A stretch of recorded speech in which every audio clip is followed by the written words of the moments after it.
It was an ordinary morning at the airport, and everything seemed to be running smoothly.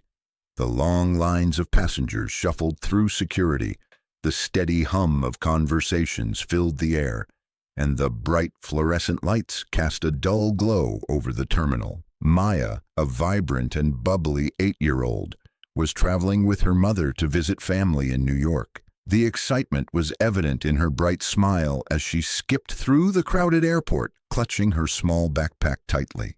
Her mother, Claire, was always a little more reserved, but even she couldn't suppress a small smile as Maya bounced with energy. As they boarded the plane, Maya took her seat by the window, eagerly pressing her face against the cool glass, gazing out at the planes lining up on the runway. Her mother settled into the seat beside her, adjusting her seatbelt. The plane's engines roared to life, and the familiar sensation of takeoff filled the cabin.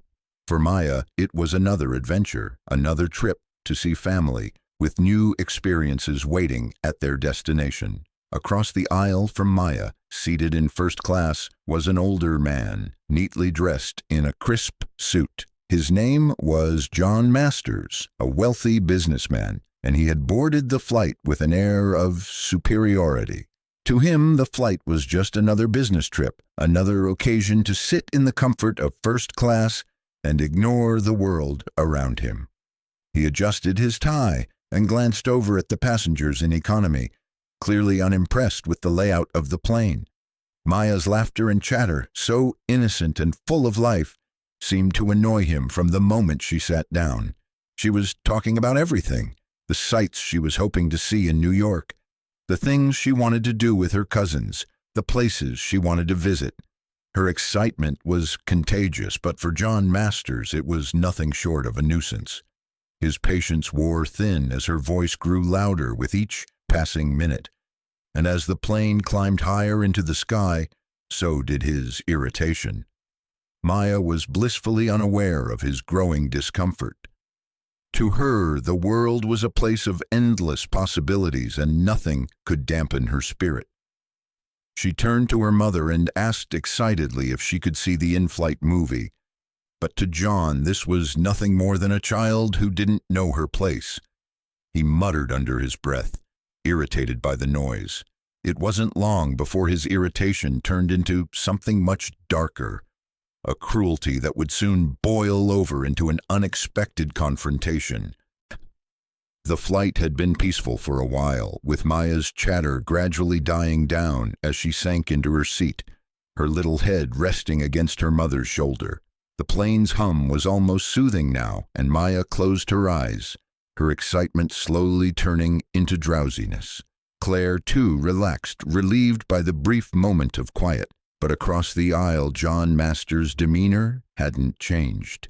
He watched them both closely, his eyes narrowing as Maya's voice faded into a whisper. His anger, building since takeoff, finally erupted. He couldn't take it any longer. The incessant noise, the disobedience of the child sitting so near him, disrupting his world of quiet luxury. Without warning, he stood up and approached the young girl.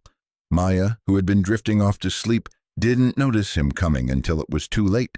With a force that seemed disproportionate for the situation, he reached down and struck her across the cheek. The sound of the slap was sharp, echoing throughout the cabin, and it jolted everyone around them. The air seemed to freeze in that instant. Maya let out a startled cry, and her hand flew to her cheek. The small plane was now filled with shocked murmurs as passengers turned to see what had happened. Claire's eyes widened in disbelief, her protective instincts kicking in, but before she could react, the flight attendants rushed to the scene, their faces pale with shock. John, however, seemed entirely unfazed. He returned to his seat, acting as though the incident was nothing more than an inconvenience to him. He straightened his tie, sat back, and crossed his arms, completely ignoring the cries from the young girl and the horrified expressions around him. Maya was too stunned to react at first, her hand still pressed to her cheek. Claire, now seething with anger and fear for her daughter, leaned down to comfort her. "It's okay, honey," she whispered, trying to calm her down. but her voice trembled with fury. Meanwhile, the rest of the passengers looked on, too shocked to intervene. It was a moment of silence followed by hushed whispers. But one man, seated further back in the plane, had seen enough. Jake Donovan, a Navy SEAL on his way to a new assignment, had witnessed the entire incident. His instincts kicked in immediately, and he knew he couldn't let this slide. This man, who had struck a defenseless child, needed to be stopped. Jake rose from his seat, his gaze fixed on John, and made his way down the aisle with a purpose. The air felt thick with tension, and everyone could sense that something was about to change. Jake had seen many dangerous situations before, but this was something else. The time for silence had passed. Jake Donovan had seen violence before, but never like this. As a Navy SEAL, he was trained to respond swiftly, to assess a situation, and take action when necessary. But this was different. This was a child, a helpless, innocent girl, and it struck a nerve deep inside him. Every muscle in his body was telling him to act. The anger bubbling up inside him wasn't just professional. It was personal. He walked swiftly toward the front of the plane, his steps measured, not hurried, but filled with purpose. The passengers around him held their breath, unsure of what was coming next. Was he going to confront the man? Was he going to get physical? No one knew, but the atmosphere in the cabin had shifted completely. John Masters, oblivious to the storm brewing just behind him, sat with his back to the aisle, looking straight ahead with a smug expression. He had no idea what was coming his way. He had struck a child, sure, but in his mind, he had done nothing wrong. This child had been noisy, and in his world, people like her, people who didn't understand proper boundaries, needed to be put in their place. Jake didn't hesitate. Reaching John's seat, he leaned in, his face a mask of controlled anger. His voice, though calm, was filled with the kind of authority that no one could ignore. "You're going to stand up now," Jake said, his tone firm but controlled. "You're going to walk to the front of this plane with me, and if you don't, I'll make you." John turned slightly, startled by the voice coming from behind. For a brief second, he thought about ignoring the man, dismissing him as another overzealous passenger. But something about Jake's presence was different. The authority in his voice wasn't something John could brush off. He knew instinctively that this wasn't a man he could dismiss, but he still didn't know who he was dealing with. "What's this about?" John snapped, now irritated by the interruption. He was still trying to maintain his superiority, but the unease was starting to creep in. His hand gripped the armrest tightly, his fingers white-knuckling the edge of his seat. Jake didn't flinch. He leaned in even closer, his posture solid and unwavering. "You're going to apologize. Now." John shifted uncomfortably, still not fully understanding the gravity of his situation. He had no idea that the man standing in front of him wasn't just another disgruntled passenger, but someone who had the power to make him regret his actions. "Apologize?" John scoffed, attempting to regain some control. "For what? I just gave that brat a little discipline. You all need to get a grip on reality." Jake's eyes narrowed, and for the first time in a long while, he felt the pressure of his training, the calm, controlled response that had been ingrained in him during his service. "You don't lay a finger on a child. You don't humiliate someone like that. Not on my watch."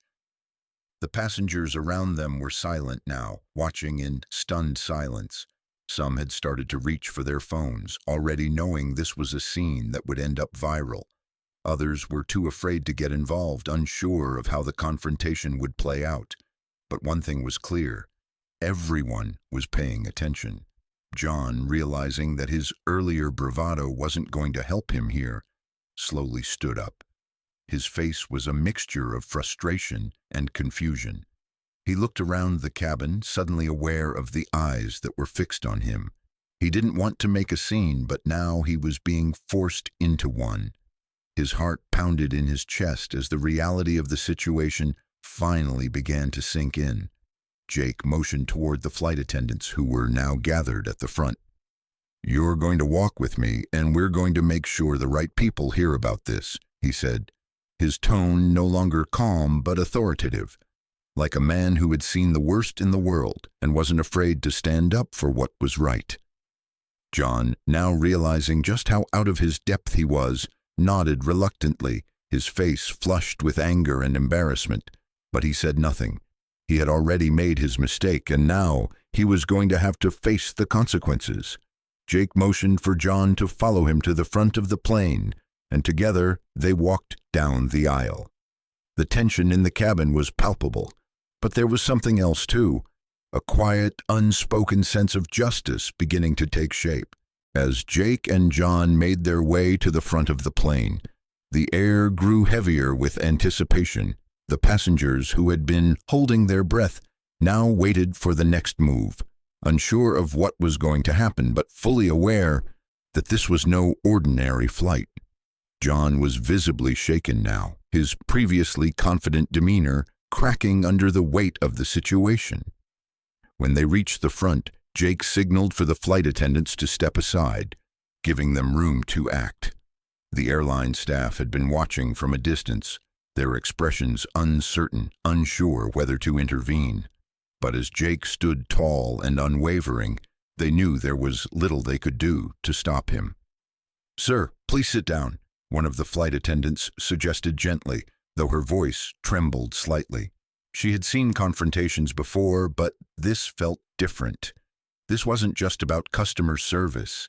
It was about a moment of justice that was unfolding before their eyes.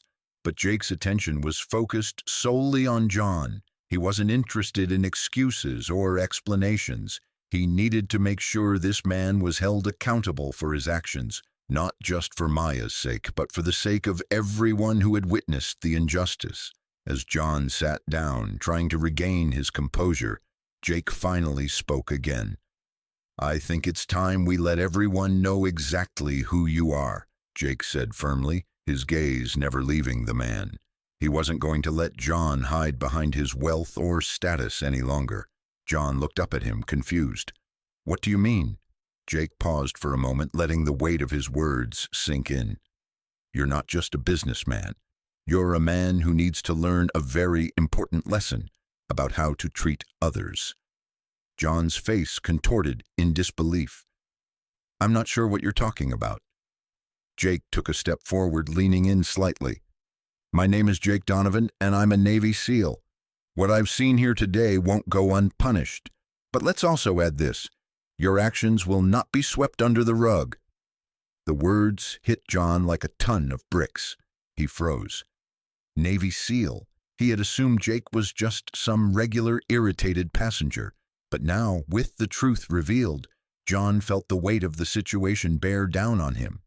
He wasn't dealing with someone to be brushed off. He was facing a man who had fought in some of the most dangerous situations known to man. Someone who wouldn't let an injustice slide. Before John could respond, the plane's captain arrived at the scene, along with the rest of the flight crew. They had been notified about the situation by the staff, and now, as they stood in the front of the cabin, they too understood that the matter needed to be taken seriously. "We'll be making a report on this," the captain said, addressing John with a calm but firm voice. "Your behavior is unacceptable, and we're taking this to the authorities once we land." The atmosphere in the cabin shifted. John could feel the eyes of every passenger on him. There was no escaping the consequences now. The realization hit him all at once. His racist actions had just cost him not only his dignity but also his freedom. As the plane neared its destination, the tension in the cabin continued to build, and John sat in his seat, his head hanging low in shame. Maya, who had been quiet throughout the entire ordeal, looked up at Jake. The fear that had filled her eyes earlier had begun to fade, replaced by something else, something like trust. She wasn't afraid anymore, not with Jake there. Her mother, Claire, sat beside her, still in shock, but now filled with a quiet sense of relief. Maya had been protected. Not only was the man who had hurt her going to face the consequences of his actions, but she was going to walk away from this experience stronger than before. As the plane touched down in New York, the passengers slowly began to gather their belongings, but the moment wasn't lost on anyone. This wasn't just another flight. It was a reminder that justice could be served, even in the most unlikely of places, and that standing up for what's right could change the course of an entire journey. As the plane touched down at John F. Kennedy Airport, the weight of the situation was far from over. John Masters, the man who had struck an innocent child, was led off the plane by police officers. Maya's mother, Claire, held her daughter's hand tightly, walking through the terminal with a mixture of relief and lingering tension. They had witnessed a moment of cruelty, but now it had been addressed, and justice had been served. Jake Donovan, the Navy SEAL who had intervened, stood in the background, watching as the authorities took control. He wasn't looking for recognition. He wasn't interested in a public display of heroism. What mattered to him was that Maya had been protected, and that the man who had hurt her wouldn't escape without facing consequences. The passengers who had witnessed the incident began to disembark. Some glanced at Jake with respect, some at Maya with empathy. But there was something more unspoken in the air, a sense of quiet pride among the crowd. They had witnessed justice unfold before their eyes, not in the courts, but in the cabin of a plane where a single person had taken a stand. Maya, though still a little shaken, looked up at Jake. Her wide eyes met his, and without a word, she gave him a small, grateful smile. He nodded back, offering her a reassuring expression. It wasn't much, but it was enough. In that moment, they both knew what had just happened was bigger than the plane, bigger than the destination. It was about doing the right thing, no matter the circumstances. As the crowd of passengers gradually dispersed, Jake made his way toward the exit. His job was done. But Maya and her mother, though exhausted from the ordeal, would be left with a powerful lesson, one that would shape Maya's understanding of the world for years to come. It wasn't just about standing up for yourself when you're wronged. It was about standing up for others, even when it's difficult. For John Masters, the consequences were just beginning. The moment he was arrested marked the end of his arrogant sense of entitlement. What he had thought would be a simple, unnoticed act of racism had turned into a life-changing experience. He would never forget the face of the man who stood up to him, the calm authority with which he had acted. The lesson John would carry with him was one of humility, a lesson earned through painful consequences. As the plane doors closed and the staff began to clean up the cabin, the incident seemed like a distant memory, but its impact would echo in the hearts of those involved. The power of one person standing up for what's right had rippled through that plane, and it had shown everyone that justice could come when we least expect it, sometimes even in the most unlikely of places. Jake Donovan didn't need a thank you. His actions spoke for themselves. But as he walked away from the terminal, he felt a sense of pride knowing he had done the right thing. In the end, that was all that mattered.